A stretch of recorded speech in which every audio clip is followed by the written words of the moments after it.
എല്ലാവർക്കും നമസ്കാരം. ഞാൻ സരിത മഹേശ്വരൻ. ഇന്ന് ശ്രീകൃഷ്ണവിലാസ മഹാകാവ്യത്തിൻ്റെ 7ാമത്തെ സർഗത്തിലെ 45ഉം 46ഉം ശ്ലോകങ്ങളാണ് നമ്മൾ പഠിക്കാൻ പോണത്. 2 ശ്ലോകങ്ങളിലും വസന്തമാലിക വൃത്തം തന്നെയാണ് വരണത്. ഇവിടെ വസന്തം കഴിഞ്ഞു, ഗ്രീഷ്മം കഴിഞ്ഞു, മഴക്കാലത്തിനെ പറ്റിയിട്ട് വർണ്ണിച്ചുകൊണ്ടിരിക്കുകയാണ്. മേഘങ്ങളൊക്കെ നിരന്നു, ഇടിമിന്നലോട് കൂടിയിട്ടുള്ള മഴയ്ക്കുള്ള പുറപ്പാടാണ് അടുത്തതായിട്ട് വർണ്ണിക്കുന്നത്. നമുക്ക് ആദ്യം ശ്ലോകം നോക്കാം. കതിചിത് കുടജപ്രസൂനകൽപാ പ്രഥമേ ചാതകചഞ്ജുപീതശേഷ അപതന്നുദബിന്ദവഃ പയോദാദ്വസുധാ സൗരഭ വാസിതാഖിലാശ. ആദ്യം പദച്ഛേദം പറയാം. കതിചിത് കുടജപ്രസൂനകൽപാഃ പ്രഥമേ ചാതകചഞ്ജുപീതശേഷാഃ അപതൻ ഉദബിന്ദവഃ പയോദാത് വസുധാ സൗരഭവാസിത അഖിലാശാഹ. ഇതൊക്കെയാണ് അതിലെ വാക്കുകൾ. അവസാനത്തെ വരിയിൽ കുറച്ച് സമസ്ത പദങ്ങളുണ്ട്. കാറ്റ് വീശാൻ തുടങ്ങി, മഴ പെയ്തടങ്ങി എന്നുള്ളതാണ് വർണ്ണിക്കുന്നത്. ഇവിടെ പറയാണ് കുടജപ്രസൂനകൽപാഃ ചാതക ചഞ്ജുപീതശേഷാഃ വസുധാ സൗരഭവാസിത അഖിലാശാഹ ഉദബിന്ദവ. ഇങ്ങനെയാണ് അന്വയം വരുന്നത്. ഉദബിന്ദുക്കൾ, ഉദബിന്ദുക്കൾ എന്ന് പറഞ്ഞാൽ ഉദകം എന്ന് പറഞ്ഞാൽ വെള്ളമാണ്. ഉദബിന്ദുക്കൾ എന്ന് പറഞ്ഞാൽ വെള്ളത്തുള്ളികള്, മഴത്തുള്ളികള്, ആദ്യത്തെ മഴത്തുള്ളികള്. അത് വീഴാൻ തുടങ്ങി, താഴത്തേക്ക് മഴ പെയ്തു തുടങ്ങി, ഭൂമിയിലേക്ക് എത്തി തുടങ്ങി എന്നാണ് പറയണത്. എങ്ങനെയുള്ളതൊക്കെയാണ്? അതാണ് 3 വിശേഷണങ്ങൾ കൊടുത്തിട്ടുണ്ട്. കുടജപ്രസൂന കൽപാഹ. കുടജം എന്ന് പറഞ്ഞാൽ കുടജോ ഗിരിമല്ലിക എന്ന് പറയുന്നുണ്ട്. കുടകപ്പാല, കുടജം എന്നൊക്കെ പറയുന്നത് ഒരേ മരം തന്നെയാണ്. അതിന് വെളുത്ത് വെളുത്ത് നിറച്ച് പൂക്കളുണ്ടാവും. ആ പൂക്കൾ കൊഴിയാണോ എന്ന് തോന്നും വിധം കുടജപ്രസൂന കൽപാഹ.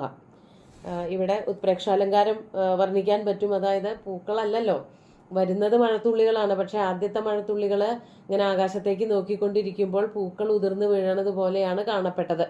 അതാണ് കുടജ പ്രസൂന കൽപ്പ. കുടജ പൂക്കൾക്ക് കൽപ്പം തുല്യമായിട്ടുള്ളതും. അതുപോലെ ചാതക ചഞ്ചു പീതശേഷ. ഇനി മറ്റൊരു പ്രത്യേകത കൂടിയുണ്ട്. മഴത്തുള്ളികൾ താഴത്തേക്ക് വീഴുമ്പോൾ മാത്രം വെള്ളം കുടിക്കുന്ന ചില പക്ഷികളുണ്ട്. ചാതക പക്ഷികളെ വേഴാമ്പലുകൾ എന്ന് പറയും. കവി വർണ്ണിക്കുന്നത് അങ്ങനെയാണ്. കവികളുടെ ഒരു ഭാവനയാണ്. മഴ പെയ്യുമ്പോൾ മാത്രമേ വേഴാമ്പലുകൾ വെള്ളം കുടിക്കാറുള്ളൂ അത്രേ. അവരുടെ കഴുത്തിന് താഴെ ഒരു ചെറിയ ദ്വാരമുള്ളത് കൊണ്ട് താഴത്തേക്ക് കൊക്കാക്കിയിട്ട് വല്ല പുഴകളിൽ നിന്നോ തടാകങ്ങളിൽ നിന്നൊക്കെ വെള്ളം കുടിച്ചാൽ അത് നേരെ ഈ ദ്വാരത്തിൽ കൂടെ പുറത്തേക്ക് ഒഴുകി പോകും എന്നാണ് പറയപ്പെടുന്നത്. അതുകൊണ്ട് വേഴാമ്പലുകൾ എപ്പോഴും മേഘങ്ങളെ കാത്തിരിക്കും, മഴയെ കാത്തിരിക്കും എന്നുള്ളതൊക്കെ എല്ലാ കവികളും, പ്രത്യേകിച്ച് സംസ്കൃത കവികൾ പാടി പുകഴ്ത്താറുണ്ട്. അപ്പോൾ മഴ പെയ്തു തുടങ്ങിയപ്പോഴേക്കും ഈ പക്ഷികള്, ചാതക പക്ഷികള് ചുണ്ട് നിവർത്തി, അതായത് വെള്ളത്തുള്ളികൾ നേരിട്ട് വായിലേക്ക് ചെന്നെത്തും വിധം അങ്ങനെ വായ തുറന്ന് പിടിച്ചിരിപ്പാണ്. അതാണ് ഇവിടെ പറഞ്ഞത്. ചാതക ചഞ്ചു പീത ശേഷാഹ. ചാതകങ്ങളുടെ ചഞ്ചുക്കളാൽ, അതായത് ചാതകങ്ങള് വേഴാമ്പൽ പക്ഷികള് അവരുടെ ചുണ്ടുകളിൽ തട്ടി അകത്തേക്ക് പോയതിന് ശിഷ്ടമുള്ളതായ വെള്ളം, അതാണ് പീതശേഷാഹ. ചാതക ചഞ്ചു പീതശേഷാഹ. ഇനി മറ്റൊരു വിശേഷണാണ് വസുധാ സൗരഭവാസിത അഖിലാശ. ആദ്യത്തെ മഴത്തുള്ളികൾ ഭൂമിയിൽ വന്ന് വീഴുമ്പോൾ നല്ലൊരു വാസന ഉണ്ടാക്കി തരും. മണ്ണിന്റെ വാസന അപ്പോഴാണ് നമ്മൾ തിരിച്ചറിയുക. ഇത്രയും വാസനയുള്ളതായിരുന്നോ, ഇത്ര സുഗന്ധമുള്ളതായിരുന്നോ മണ്ണ് എന്നുള്ളത് മഴ പെയ്യുമ്പോൾ, ആദ്യത്തെ മഴ പെയ്യുമ്പോൾ, അതായത് ഉണങ്ങിക്കിടക്കണ മണ്ണിൽ വെള്ളം വീഴുമ്പോഴാണ് അത്രയും വാസന ഉണ്ടാവുക. സാധാരണ നമ്മൾ ഒഴിക്കണ വെള്ളത്തിൽ കൊണ്ടൊന്നും അത്ര വാസന വരില്ല. വ്യാപ്തമായിട്ട് എല്ലാ ദിക്കിലും വ്യാപിച്ച് മഴ പെയ്യുമ്പോഴാണ് ആ ഒരു സുഗന്ധം പതുക്കെ പതുക്കെ പുറത്തേക്ക് ഇങ്ങനെ വന്നുകൊണ്ടിരിക്കുക. അപ്പോൾ അത് ആനകൾക്കൊക്കെ വളരെ ഇഷ്ടമാണെന്നൊക്കെ കാളിദാസൻ പറയാറുണ്ട്. മേഘസന്ദേശത്തിലുണ്ട്, ആനകൾ അതിങ്ങനെ തുമ്പിക്കൈ കൊണ്ട് വലിച്ചു കുടിക്കും എന്ന് പറയുന്നുണ്ട് ഈ വാസന. ദന്തിഭി പീയമാന എന്നാണ് പറയുന്നത്. ദന്തികളാൽ, ആനകളാൽ കുടിക്കപ്പെടുന്നതായ മണ്ണിന്റെ വാസന. നമുക്ക് എല്ലാവർക്കും ആ മണ്ണിന്റെ വാസന വളരെ ഇഷ്ടം തന്നെയാണ്. അപ്പോൾ അങ്ങനെ ആ വാസനയെ നന്നായി പരത്തിക്കൊണ്ട്, എല്ലാ ദിക്കിലും വാസന ഉണ്ടാക്കിക്കൊണ്ട്, അങ്ങനെ വാസന ഉണ്ടാക്കുന്നവരായിട്ടുള്ള ഉദബിന്ദുക്കൾ, വെള്ളത്തുള്ളികൾ, അതാണ് വസുധാ സൗരഭ വാസിത അഖിലാശ. വസുധാ സൗരഭത്തെ വാസിതം എന്ന് പറഞ്ഞാൽ എല്ലാ ദിക്കിലും പരത്തിക്കൊണ്ട്, വാസന എല്ലാ ദിക്കിലും ഇങ്ങനെ വ്യാപിപ്പിച്ചുകൊണ്ട്, അതാണ് ദിക്കുകൾ. അഖിലാശാഹ, എല്ലാ ദിക്കുകളിലും ഈ മണ്ണിന്റെ വാസന വ്യാപിപ്പിച്ചുകൊണ്ടുള്ള ഉദബിന്ദുക്കൾ, മഴത്തുള്ളികൾ. പയോദാത് അപതൻ, പയോദാത് മേഘത്തിൽ നിന്ന് താഴേക്ക് അപതൻ വീണു, അതായത് മഴത്തുള്ളികൾ പെയ്യാൻ തുടങ്ങി. മഴത്തുള്ളികൾ ഇങ്ങനെ വീഴുമ്പോഴേക്കും ഉണ്ടാകുന്നതായ പ്രതിഭാസങ്ങളാണ് ഭൂമിയുടെ വാസന വർധനവ്, അതുപോലെ അത് താഴത്തേക്ക് വീഴുമ്പോഴേക്കും വേഴാമ്പലുകൾ കുടിക്കാനുള്ള പുറപ്പാട്. പിന്നെ കണ്ടാൽ തോന്നുക, താഴത്തുനിന്ന് മുകളിലേക്ക് നോക്കുമ്പോൾ അതിങ്ങനെ താഴേക്ക് കൊഴിഞ്ഞു വീഴുന്നത് ഈ കുടജപ്പൂക്കളാണോ എന്ന് തോന്നും വിധമുള്ളതായ മഴത്തുള്ളികൾ താഴത്തു വീണു എന്നാണ് ഈ ഒരു ശ്ലോകത്തിൽ കവി വർണ്ണിച്ചത്. കഴിഞ്ഞ ദിവസം പറഞ്ഞു നിർത്തിയത് ആനകളെ പോലെ ഇങ്ങനെ നിരന്നു നിന്നു മേഘങ്ങൾ എന്നാണ്. ഉത്സവത്തിനൊക്കെ ആനകളെ നിരത്തി നിർത്തണ പോലെയാണ് മേഘങ്ങൾ ആകാശമാകുന്ന മണ്ഡലത്തില് ഉത്സവ പറമ്പുകളിൽ ഇങ്ങനെ നിരന്നു നിന്നത് എന്ന് വായിക്കുമ്പോൾ തോന്നും. അത് കഴിഞ്ഞിട്ട് അവ പെയ്യാൻ തുടങ്ങി എന്ന വർണ്ണനയാണ് നടത്തിയത്. അടുത്ത ശ്ലോകം കൂടി നോക്കാം.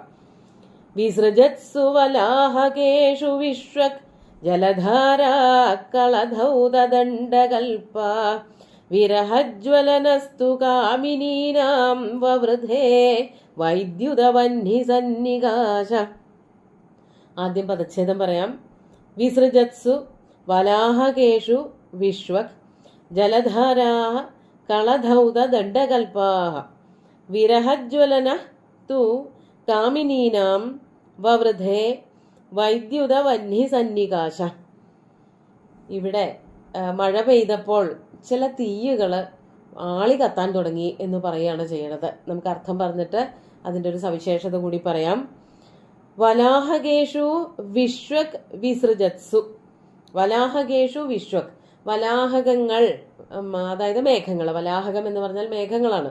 മേഘങ്ങൾ ചുറ്റും നിരന്ന് നിന്നുകൊണ്ട്, വിശ്വക് എന്ന് പറഞ്ഞാൽ ചുറ്റുഭാഗത്തും എല്ലാ ദിക്കിലും നിന്നുകൊണ്ട്, കളധൗദണ്ഡകൽപാഃ ജലധാരാഃ വിസൃജത്സു. കളധൗദം എന്ന് പറഞ്ഞാൽ സ്വർണം അല്ലെങ്കിൽ തിളങ്ങുന്ന ഒരു തരം വെള്ള നിറം. ആ നിറത്തിനെയാണ് കളധൗദം എന്ന് പറയുന്നത്. സ്വർണത്തിന്റെ നിറമായിട്ടും വെള്ളിയുടെ നിറമായിട്ടും ഒക്കെ പറയുന്നുണ്ട്. രൂപേ യഷ്ടിതുല്യാഹ എന്നാണ് വ്യാഖ്യാനത്തിൽ പറയുന്നത് കളധൗദ ദണ്ഡകൽപാഹ എന്നുള്ളതിന്. കളധൗദം എന്നുള്ളതിന് വെള്ളി എന്നും അർത്ഥമുണ്ട്, സ്വർണം എന്നും അർത്ഥമുണ്ട്. അപ്പോൾ ഇവിടെ വെള്ളിയാണ് കുറച്ചുകൂടി ചേരുക എന്നാണ് മനസ്സിലാവുന്നത്. മഴത്തുള്ളിക്ക് നല്ല തിളങ്ങുന്ന ഒരു വെളുപ്പ് നിറമാണല്ലോ ഉള്ളത്, സ്വർണ്ണ നിറമല്ല. അതുകൊണ്ട് നല്ല വെള്ളി നിറത്തിലുള്ള വെള്ളി നൂലുകൾ ഇങ്ങനെ താഴത്തേക്ക് പെയ്തിറങ്ങുമ്പോൾ കളധൗദ ദണ്ഡകൽപാഹ ജലധാരാഹ, അതായത് വെള്ളി നൂലുകൾ പോലെയുള്ള, അതിനെ ഒരു വടി പോലെ, വെള്ളി കൊണ്ടുണ്ടാക്കിയ ഒരു വടി പോലെയോ ഒരു ഇഴ പോലെയോ ഒക്കെ വർണ്ണിക്കാം.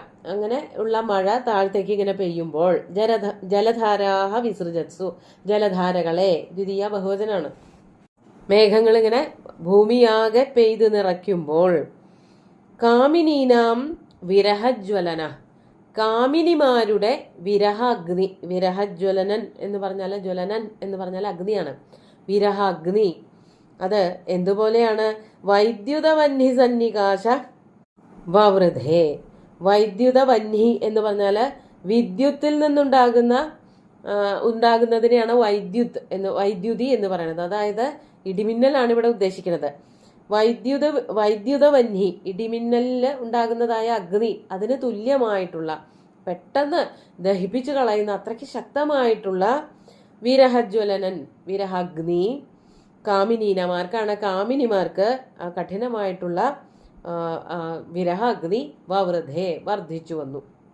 അതായത് മഴ പെയ്തപ്പോൾ ഇവരുടെ കാമിനിമാരുടെ മനസ്സിലുള്ളതായ വിരഹാഗ്നി വർദ്ധിച്ചു.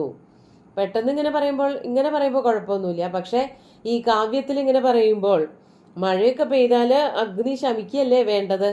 എവിടെ തീയുണ്ടെങ്കിലും അതിനെ കെടുത്താൻ വേണ്ടിയിട്ട് വെള്ളം അഥവാ മഴ പെയ്യൊക്കെ ആണെന്നുണ്ടെങ്കിൽ അവിടെ തീ ഉണ്ടാവില്ല. അപ്പോൾ ഇവിടെ മാത്രം എന്താണ് തീയ് വർദ്ധിക്കാൻ എന്നുള്ളത്? അപ്പോഴാണ് നമ്മൾ കാരണം അന്വേഷിക്കുക. ഇത് സാധാരണ തീയല്ല, വിരഹം കൊണ്ടുണ്ടാകുന്ന വിരഹത്തിന്റെ തീയാണ്.